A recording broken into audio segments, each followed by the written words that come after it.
Hyundai Jeanlin Automobile vous présente votre reportage Savoie News. MG, partenaire conseil des entrepreneurs.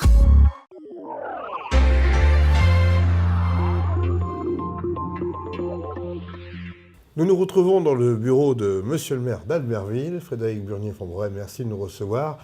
Quasiment un an après votre élection, ce sera le 6 novembre prochain, que vous fêterez ça dignement. Et comme nous avions fait une émission ensemble pour faire un petit peu le point, vous découvrir, si je puis dire, aujourd'hui nous avions l'intention avec vous de partager cette année, de voir quels sont les projets que vous avez suivis, construits, et puis aussi l'avenir que vous réservez à la ville olympique d'Albertville. Alors la première question, c'est finalement de ce titre de maire, vous êtes très vite rentré dans l'opérationnel parce que en fait le terrain c'est un peu votre cheval de bataille. En effet, on est tout de suite rentré dans le concret et dans l'opérationnel, puisque tous les travaux que nous avions envisagés et tous les dossiers sur lesquels nous avions travaillé pendant les premières années du mandat en tant qu'adjoint sont devenus opérationnels à ce moment-là, et c'est pour ça qu'on est rentré tout de suite dans le vif du sujet. Alors il y a, j'allais dire presque un boulet, c'est les travaux dans cette ville d'Albertville qui sont multiples, qui ne dépendent pas tous forcément de la ville d'ailleurs. Ouais. Et puis il y a un point très positif, c'est cette mairie mobile que vous avez mis en place, parce que tout de suite vous avez voulu avoir une démarche près de la population. C'est difficile de venir en mairie a priori.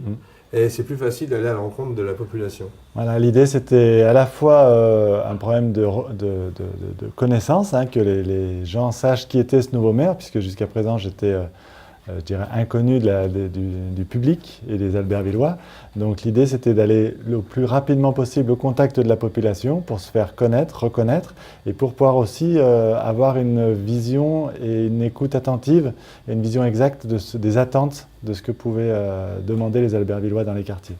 Et effectivement, ça s'est ressenti de façon très positive, puisqu'aujourd'hui, cette mairie mobile est plébiscitée et on a beaucoup de monde qui attendent le passage maintenant de la mairie pour venir expliquer leurs petits tracas du quotidien que l'on sait résoudre sur les étapes suivantes. Alors j'imagine que dans ces échanges, il y a des petites, il y a des grandes idées, il y a des petits besoins, des besoins presque individuels, c'est le rôle du maire, et puis il y a aussi des idées un peu plus, comment dirais-je, fédératrices. Voilà, il y a les grands thèmes sur l'insécurité routière, sur les problématiques d'éducation, de culture, des choses comme ça, qui sont des gens qui viennent nous discuter comme ça sur leur point de vue, sur leurs idées.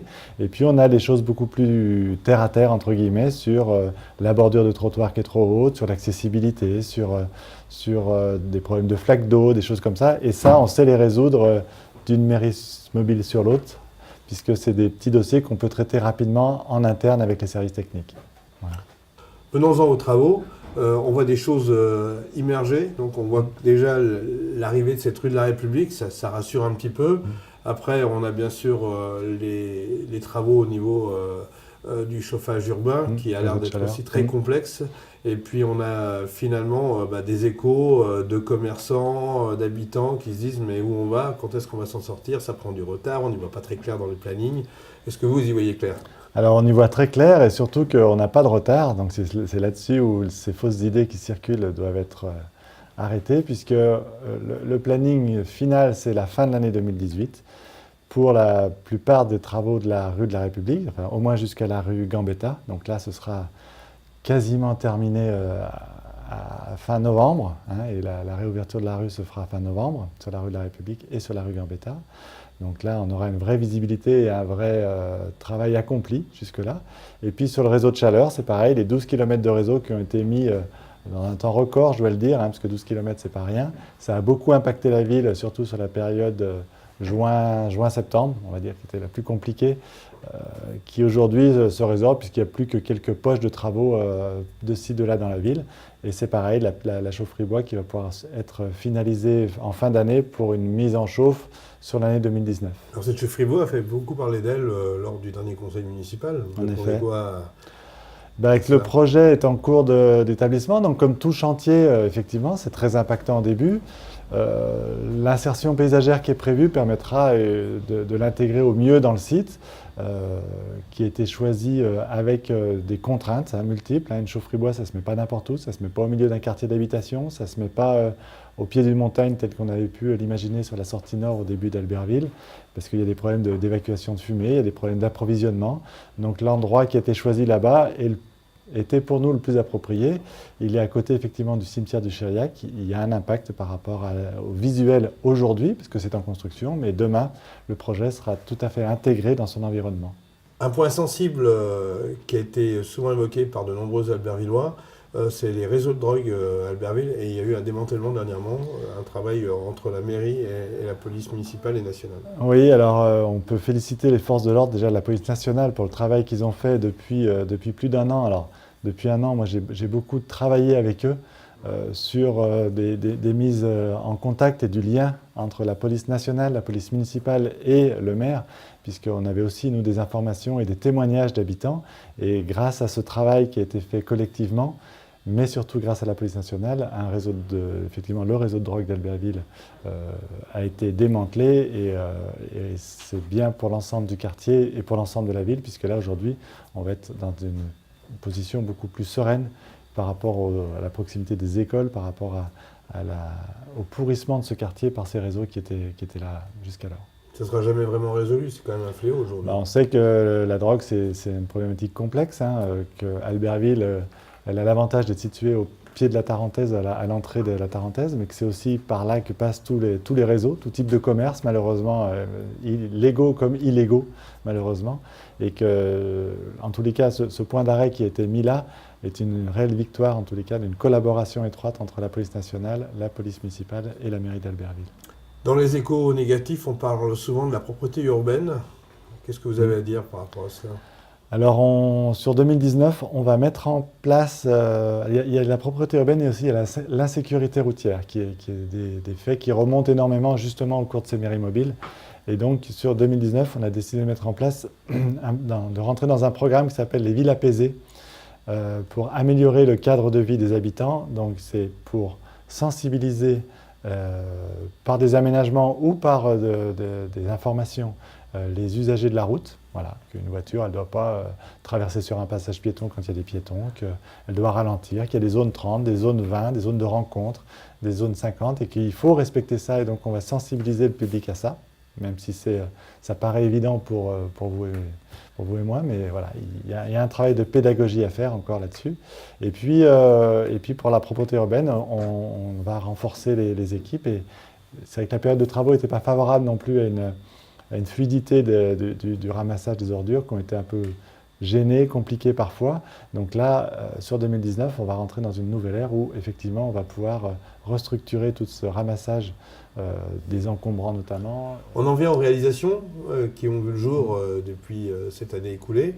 Entre autres, la maison de l'enfance, vous y tenez. Oui. La maison de l'enfance, le restaurant scolaire de Saint-Sigismond, dont les premiers coups de pelle vont commencer sur le mois de novembre. Donc effectivement, un an après mon élection. Et puis l'espace santé d'Albertville, tel qu'il s'appellera prochainement, où on a réussi à fédérer des professionnels de santé pour faire une maison de santé, enfin un espace de santé où une quinzaine de praticiens, des professionnels de santé seront regroupés sur l'espace de l'ancien hôpital d'Albertville. C'est un vrai sujet pour la population, la santé. On a l'impression qu'il y a pénurie de compétences aujourd'hui, que ce soit à Albertville ou ailleurs. Oui, effectivement, il y a une pénurie, il y avait surtout un appauvrissement de l'offre. Et depuis un an, effectivement, on a travaillé d'arrache-pied et c'était des grandes discussions, des longues discussions avec non seulement les professionnels de santé, mais aussi avec l'ARS, avec le nouveau directeur de l'hôpital d'Albertville. Et là, aujourd'hui, on arrive vraiment à travailler ensemble et à se mettre autour de la table pour faire progresser ce dossier. Et de nouveaux professionnels sont attendus dans ce domaine ? Voilà, donc effectivement, on a une dermatologue, alors qui ne sera peut-être pas dans l'espace de santé, mais qui s'est rapproché en tous les cas de l'hôpital. Et une fois de plus, c'est les liens qu'on a pu tisser avec l'hôpital, le CHAM, et qui va peut-être, d'ici le début de l'année, pouvoir officier au sein du CHAM, de l'hôpital d'Albertville. Et pour nous, c'est une vraie victoire parce que ça amène une offre de soins sur Albertville qui s'appauvrissait et qui se délitait petit à petit. Alors une autre belle réalisation, on n'en parle pas parce que l'automne arrive, mais c'est Conflans qui a été réaménagé et c'est une vraie réussite cette place. Oui, aujourd'hui on a vraiment d'excellents retours sur l'aménagement de cette place qui était faite avec qualité et avec soin. On a un nouveau restaurant qui s'est installé, donc on a maintenant 3 restaurants qui tournent à plein régime, si je peux me permettre, avec la Citadelle qui aussi amène une offre hôtelière là-bas avec un renouvellement touristique important.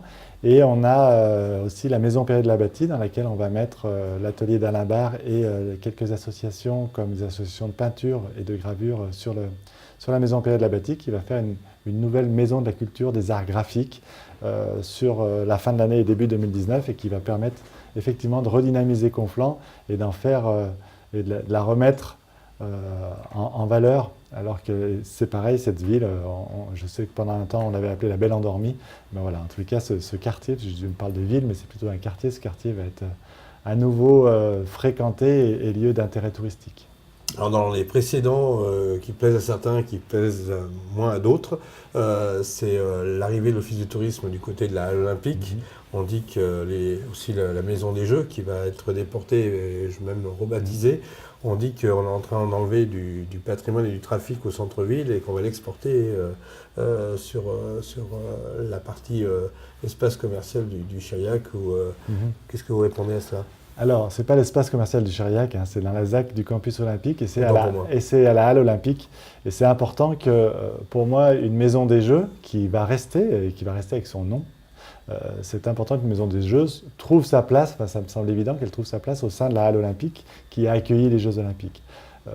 Le bâtiment qui était occupé par la Maison des Jeux et l'Office du tourisme aujourd'hui, certes très joli, avait quand même peu de lisibilité par rapport aux touristes qui vient visiter Albertville. Pour l'Albertvillois, il avait peut-être un sens, mais en tous les cas pour le touriste, et c'est lui que l'on veut capter par l'Office du tourisme et la Maison des Jeux, il s'y retrouvera beaucoup mieux dans le secteur de la Halle Olympique.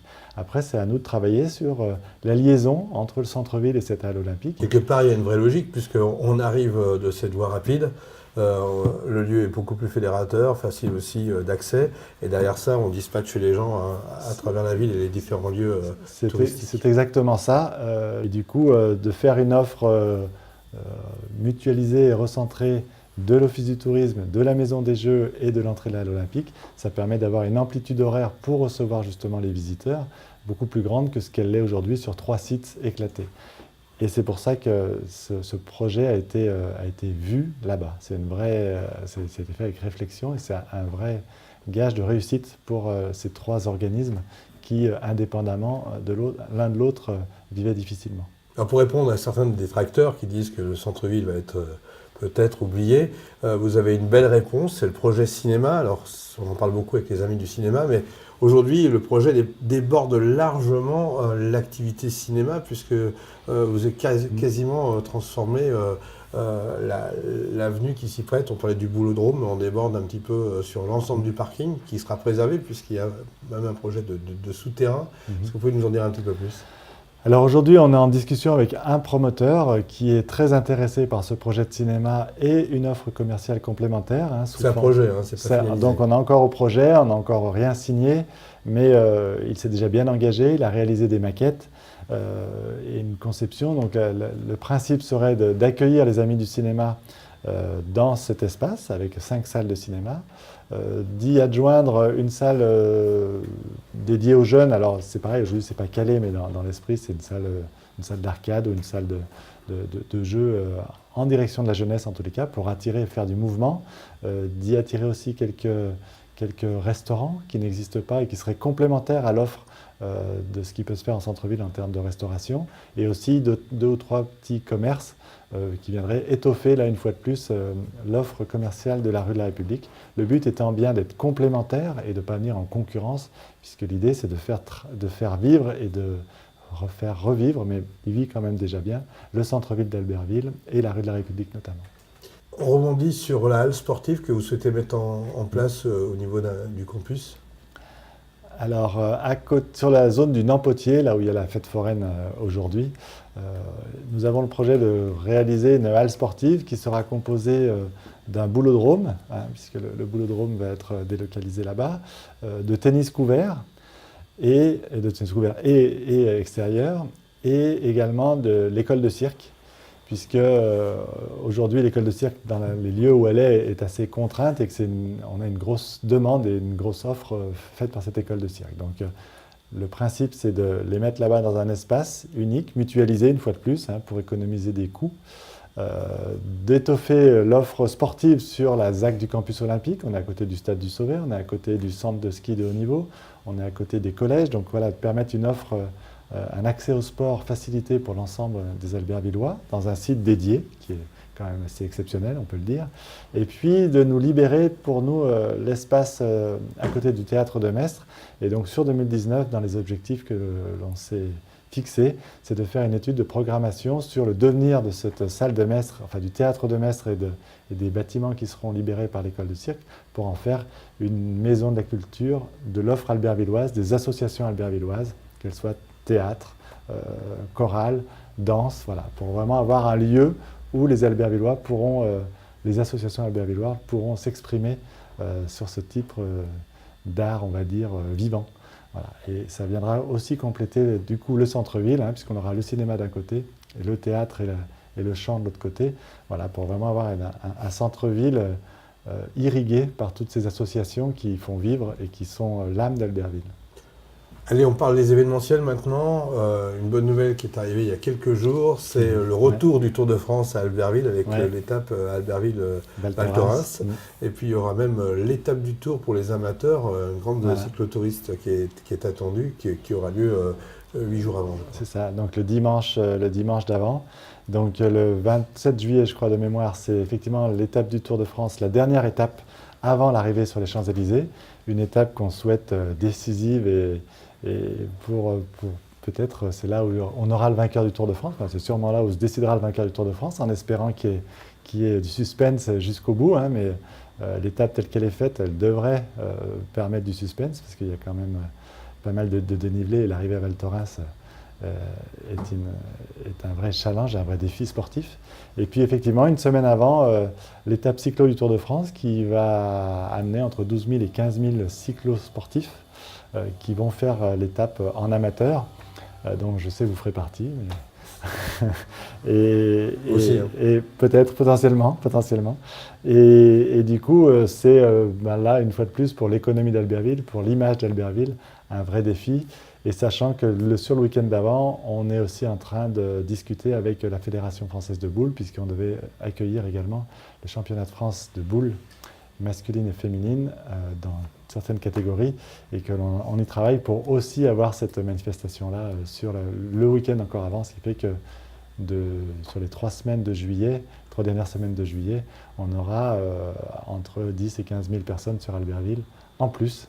Voilà, on sera du coup la plus grosse ville de Savoie, si je peux me permettre cette comparaison. Alors économiquement ça coûte, mais aussi ça rapporte beaucoup, j'ai l'impression, ces événements, même si on dit toujours que pourquoi miser sur telle manifestation plus que d'autres. Alors nous on s'est inscrit dans la politique vélo depuis le début de notre mandat, et du coup on est effectivement là sur de l'événementiel, mais on est aussi sur la construction d'un réseau cyclable sur Albertville qui se fait en petit pointillé aujourd'hui, mais qui se fait dans un projet cohérent.